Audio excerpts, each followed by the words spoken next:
Teachers.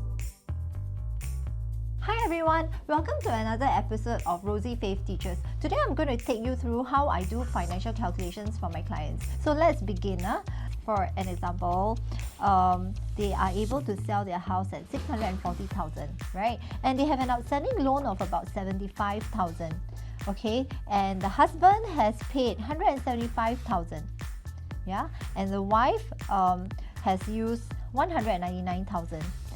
Okay, so this 175 and 199, it's their CPF usage inclusive of the accrued interest, right? So this amount of money is actually in their house, right? They use their CPF.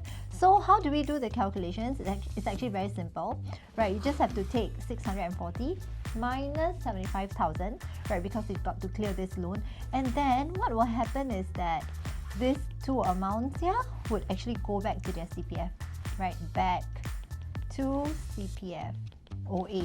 That is if they are younger than 55 years old, right? So the tricky part is if they are older than 55, then you've got to really check, how much would go back to their OA and how much would actually go back to their retirement account. Yeah, and is there any amount that is in here that they have actually pledged into the house? So it's not as simple as just thinking that this whole amount is returned back to your CPF OA. But assuming this whole amount goes back to their CPF OA because they are younger than 55, right? So what will happen is that we take 640 minus 75,000 of the outstanding loan, right? Because you clear your outstanding loan the moment you sell your house. And then these two amounts go back to your CPF OA. So the cash proceeds would be 191,000. So what's next? Returning to them is 175 and 199. So I will actually transfer it to another table, right? So 175, right, paid up by the husband, and 199 by the wife, right? And then for this couple, they also have an excess of untouched CPF OA that is of 30,000 and 41,000. So what we want to know is how much money they have currently, right, in totality, right? That would actually be this entire amount here, right? When I total it up, they have 445,000 to move on to the next property.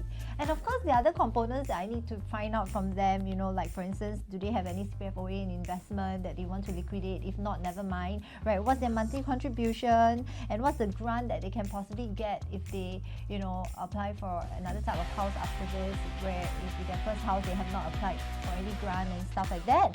After this, I would actually transfer everything into an Excel file.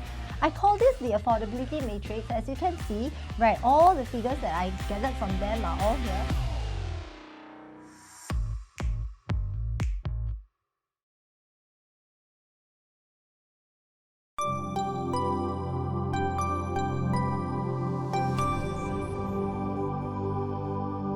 Rozi Faith Teachers.